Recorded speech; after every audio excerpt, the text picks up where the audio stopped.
주님께서 여러분과 함께 루카가 전한 거룩한 복음입니다.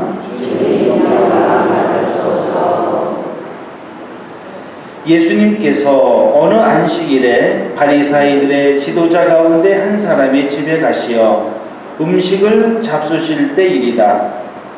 그들이 예수님을 지켜보고 있었다. 예수님께서는 초대받은 이들이 윗자리를 고르는 모습을 바라보시며 그들에게 비유를 말씀하셨다. 누가 너를 혼인잔치에 초대하거든 윗자리에 앉지 마라. 너보다 귀한 이가 초대를 받았을 경우 너와 그 사람을 초대한 이가 너에게 와서 이분에게 자리를 내드리게 할지도 모른다. 그러면 너는 부끄러워하며 끝자리로 물러앉게 될 것이다. 초대를 받거든 끝자리에 가서 앉아라. 그러면 너를 초대한 이가 너에게 와서 여보게 더 앞자리로 올라앉게 할 것이다. 그때 너는 함께 앉아있는 모든 사람 앞에서 영광스럽게 될 것이다. 누구든지 자신을 높이는 이는 낮아지고 자신을 낮추는 이는 높아질 것이다. 예수님께서는 당신을 초대한 이에게도 말씀하셨다. 내가 점심이나 저녁 식사를 베풀 때 내 친척이나 형제나 친척이나 부유한 이웃을 부르지 마라. 그러면 그들도 다시 너를 초대하여 네가 보답을 받게 된다. 네가 잔치를 베풀 때에는 오히려 가난한 이들, 장애인들, 다리 저는 이들, 눈먼 이들을 초대하여라. 그들이 너에게 보답할 수 없기 때문에 너는 행복할 것이다. 의인들이 부활할 때에 네가 보답을 받을 것이다. 주님의 말씀입니다. 한 주간 동안 잘 지내셨습니까? 네. 예, 오늘은 연중 29번째 주일이기도 하고 오늘이 며칠이죠? 9월 1일입니다. 9월 1일은 현 교황님이신 프란치스코 교황님께서 2015년부터 피조물 보호를 위한 기도의 날 이렇게 이 날로 이렇게 보내도록 정하셨습니다. 2015년 6월 18일 날 찬미 받으소서라는 회칙을 반포하셨어요. 교황님이나 주교님은 어떤 결정이나 중요한 사항을 이렇게 판단하실 때 편지의 형식으로 이렇게 모든 것을 이렇게 표현하십니다. 신약 성경에 복음, 사복음서하고 사도행전 말고 나머지 다 서간이죠. 베드로, 바오로 사도, 또 요한 사도가 보냈던 편지들입니다. 이거는 어떤 성격을 갖냐면 그 지역 공동체의 어떤 결정사항이나 또 신앙의 어떤 의미를 이렇게 얘기할 때 편지를 보내지 않았습니까? 이 전통에 따라서 교황님께서 일종의 편지를 쓰시는 겁니다. 전 세계 가톨릭 신자들에게 편지 형식으로 이렇게 보내는 것을 이렇게 방법으로 사용합니다. 그래서 그 편지 형식에는 회칙도 있고 교령도 있고 교서도 있고 뭐 여러 가지 이렇게 양식이 있는데 최고의 높은 등급이 회칙입니다. 그래서 중요성이 있다는 거예요. 그래서 이 교황님의 편지에 이 제목을 정할 때는 항상 맨 앞에 나오는 단어 한두 개로 결정을 합니다. 그래서 이 교황님의 회칙인 그 라틴말 라우다토시, 그러니까 찬미 받으소서라는 그 말부터 시작을 합니다. 그렇기 때문에 이름이 이렇게 정해진 겁니다. 그래서 6월 18일 날 그걸 내시면서 9월 1일 날은 피조물을 위한 기도의 날로 보내라 이렇게 정하신 겁니다. 이 정하신 배경은 교황님의 뜻이기도 하지만 동방정교회는 그 전부터 피조물 보호를 위한 기도의 날을 보내고 있었습니다. 그래서 동방정교회 측에서 교황님에게 제안을 한 겁니다. 이 하느님이 세상을 창조하셨죠? 그리고 하느님이 뭐라고 하셨습니까? 보시니 참 좋았다라고 말씀하셨습니다. 이게 하느님께서 직접 만드신 거예요. 그걸 갖다 우리가 보존하고 개선하고 잘 물려주는 것은 우리의 중요한 임무일 수 있습니다. 그렇죠? 예, 그걸 이미 동방정교회는 하고 있었고 그것을 가톨릭교회에 제안을 한 것은 매우 좋은 뜻이죠.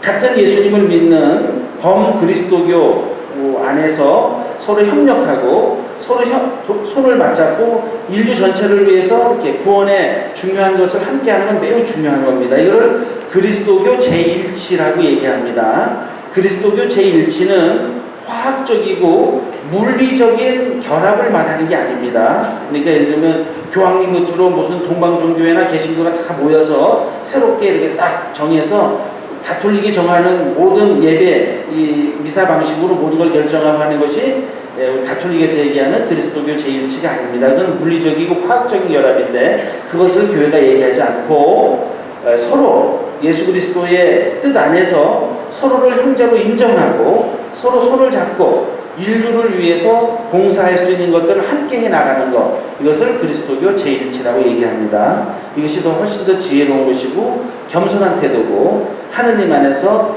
올바른 길로 나아가는 것이겠죠. 그죠? 누가 뭐 더 낫다 일방적으로 뭐 일방적인 흡수통합, 이것을 가톨릭 교회는 얘기하지 않습니다. 여하튼 그리스도교 제1치 차원에서도 그렇고 교황님께서 동방종교회하고 손을 잡고 그렇게 앞으로 피조물을 위한 기도의 날을 보내기로 하셨어요. 이거는 현 시대가 보여주는 시대의 징표라고 볼 수 있습니다. 지금 엄청 더우시죠? 예, 엄청 덥습니다. 예, 지금 제가 견적도 받았어요. 예, 에어컨 곧 놓을 겁니다. 예. 좋으세요? 고민을 많이 했는데, 하여간 나중에 충분히 여건이 되기 때문에 조금은, 걱정되는 부분도 있지만 일단 놓기로 했습니다. 그래서 지금 견적도 받았어요. 여하튼, 제가 왜 이렇게 빠져나갔죠? 갑자기 지금 제가 할 말을, 덥죠? 더우시죠? 예, 이게 지금, 우리 그런 말씀 많이, 이게 하와이 이렇게 안 더웠다고 말씀하시대요? 왜 그렇게 된 것 같습니까? 이 환경이 좀 문제가 좀 있는 걸로 보여집니다. 지구는 자전 능력이 있어서 아직도 더 볼 필요는 있어요. 그러나 여러 가지 수치상으로 지금 문제가 있어 보입니다. 그래서 지금 전 세계가 관심을 갖고 있죠. 이 환경이 파괴되는 그 아주 직접적인 영향을 받고 있다라고 이제 보고 있습니다. 그래서 지금 전 세계가 이 환경을 어떻게 보존해 갈 것인가를 고민하는데 가톨릭 교회는 말할 것도 없죠. 하나님께서 창조하신 이 지구, 이 우주를 잘 보존하는 것은 매우 중요한 우리의 책무입니다. 책임입니다. 그런 면에서 교황님이 이 점을 얘기하시면서 아주 중요한 개념 한 가지를 얘기하세요. 뭐라고 하시냐면 지구는 공동의 집이다 이렇게 얘기합니다. 공동의 집인 겁니다. 모든 인류의 집이라는 거예요. 우리 지구촌 시대라고 하죠. 그 교통과 통신이 발전하다 보니까 지구 전체가 하나의 마을처럼 지내고 있습니다. 지금 로마는 지금 12시 다 됐죠. 지금 밤 12시입니다. 정 밤 되니까요. 근데 제가 아직 신부님도 공부하고 있을 테니까 제가 로마에서 유학하는 신부님한테 카톡을 딱 보내면 받을 수 있겠습니까? 안 받겠습니까? 여기 엄청 더워. 아니면 내가 지금 쓰러졌어. 이런 거 동시간으로 다 알 수 있죠. 이게 지구촌 시대라는 거 아니겠습니까? 지구, 공동의 집이라는 게 뭐겠습니까? 아무리 떨어져 있다 하더라도 한 집에 사는 겁니다. 그러니까 영향을 같이 받는다는 겁니다. 아무리 미국이나 또는 한국이 환경을 잘 보호한다 하더라도 그걸 해결이 됩니까? 안 됩니까? 공기는 겹치고 계속 돌고 하고 그러니까 안 되죠. 함께 노력해야 되는 겁니다. 그래서 우리는 공동의 집에 살고 있어요. 그렇기 때문에 이 공동의 집을 잘 가꾸는 것은 매우 중요하다는 겁니다. 지금 현 시대는 이 공동의 집이 위태로워지고 있습니다. 그러면서 교황님이 어떤 말씀을 하시냐면 이것을 해결해야 된다 라고 보시는 겁니다. 신앙의 입장에서도 매우 중요하다고 제가 말씀드렸죠. 그죠? 그래서 교황이 무슨 말씀을 하시냐면 생태적 회개를 해야 된다 이렇게 얘기합니다. 회개. 어떤 의미인지 아시죠? 우리가 생태적으로 뭔가 잘못하고 있는 것을 근본적으로 바꾸지 않으면 물론 일회용품을 사용하는 걸 자제한다든지 쓰레기를 분리수거한다든지 또는 여러 가지 파리 기후 협약 같은 걸 통해서 이산화탄소 배출량을 조정한다든지 하는 것도 물론 중요한데 사람의 근본적인 마음의 변화가 훨씬 더 의미 있다는 겁니다. 각자가 환경을 지키겠다는 의식을 갖고 노력하는 마음 자세를 갖는 게 매우 중요하다는 것이죠. 그런 면에서 생태적 회계, 즉 생태를 보존하기 위해서 우리가 잘못된 것을 바꿔야 된다는 겁니다. 근본적인 변화가 필요하다는 거예요. 대표적으로 뭐냐? 인간 중심적인 사고방식이라는 겁니다. 뭐냐 하면 이기심이에요. 우리가 우리 좋다고 우리 마음대로 자연을 마음대로 막 사용하면 내 편리대로 내 욕심대로 사용하면 무슨 문제가 생깁니까? 자연이 해를 입어요. 우리가 좀 더 불편하고 어렵더라도 자연과 함께 공존해야 되는데 우리 인간 중심적으로 인간의 이기심으로 인간의 과욕으로 탐욕으로 자연을 함부로 하면 반드시 공존의 틀이 깨지게 된다는 겁니다. 요즘에 그 브라질 대통령 뭐 이렇게 얘기가 많이 되고 있습니다. 그 대통령이 잘했다 잘못했다는 여기서 말씀드리고 싶진 않고 여하튼 지금 그게 이슈가 왜 되겠습니까? 아마존은 인류 공동의 유산이고 인류에게 아주 지대한 영향을 끼치는데 이 아마존이 만약에 파괴되면 브라질만 문제되는 게 아니죠. 그죠? 전 세계가 문제가 되는 겁니다. 그런 면에서 이 아마존을 개발하고 하는 데 있어서 우리의 욕심, 우리 인간 중심적인 사고방식을 벗어나서 자연과 함께 공존하고 자연을 존중하고 자연도 하나의 우리의 파트너로서 인정해 줄 수 있을 때 그때 비로소 환경이 보존되는 것이지 외적인 행동만 갖고는 한계가 있다는 것입니다. 교황님이 이런 면에서 생태적 회계 이 점을 굉장히 강조하십니다. 우리 신자분들도 그런 태도를 좀 가질 필요가 있겠습니다. 우리 그 전에 김영규 신부님 기억하시죠? 김영규 신부님이 일회용 막 사용 못하게 하셔서 좀 힘드셨죠? 저도 와서 이렇게 보니까 일회용을 참 많이 사용하더라고요. 한국에서는 이제 거의 그런 일 없습니다. 좀 힘들더라도 설거지하고 일회용을 사용을 잘 안 하려고 해요. 그런데 여튼 이 미국이나 미국 가톨릭 교회는 그런 면에서는 좀 다른 것 같습니다. 근데 여튼 간에 김용희 신부님이 왜 이렇게 하셨냐면 이 환경보호 때문에 그런 겁니다. 한국이 이미 옛날부터 그 운동을 하고 있습니다. 그런데 그렇게 하려면 좀 불편하시죠? 이 불편함을 감수해야 된다는 겁니다. 자연을 위해서. 우리가 다른 사람을 존중해주고 다른 사람을 사랑하려면 그냥 아무 힘 없이 다 됩니까? 뭔가 공이 들어가야 되고 나의 뭔가 노력이 필요하지 않으면 좋은 일은 생길 수 없습니다. 거저 생기는 게 아니라고 본다면 바로 이 자연을 환경을 보호를 하기 위해서는 우리가 먼저 이기심, 단순한 편리함, 우리 중심적인 사고방식을 벗어버리고 자연과 함께 살아갈 수 있는 이 마음을 가져야 된다는 겁니다. 이것이 교황님의 뜻이고 이러한 삶을 가장 잘 산 분이 누굽니까? 우리 신앙의 선조 중에서요. 우리 가톨릭 교회의 자산 중에 어떤 분이 있습니까? 아시시의 성 프란치스코. 이분이 이 환경에 관해서는 탁월하게 함께 평화롭게 공존하는 것에 대해서 아주 굉장히 잘 우리에게 가르침을 주신 분입니다. 이 아시시의 성 프란치스코는 이 환경운동가들에게는 아주 중요한 그런 어떤 모범이 되는 분인데 이분이 그 점을 매우 강조하셨어요. 그래서 이분의 이 생각을 알 수 있는 것 중에 하나가 뭐가 있냐면요. 태양의 찬가라는 기도가 있는데 거기서 이렇게 얘기합니다. 오 아름다워라 저 하늘의 별들 형님인 태양과 누님인 달은 오 아름다워라 어머니이신 땅. 그러니까 어머니이신 땅, 형님인 태양, 누님인 달. 이 표현이 상당히 이걸 갖다 이제 시험에 나올 때 뭐라고 합니까? 의인화했다 이렇게 얘기합니다. 의인화했다는 게 뭡니까?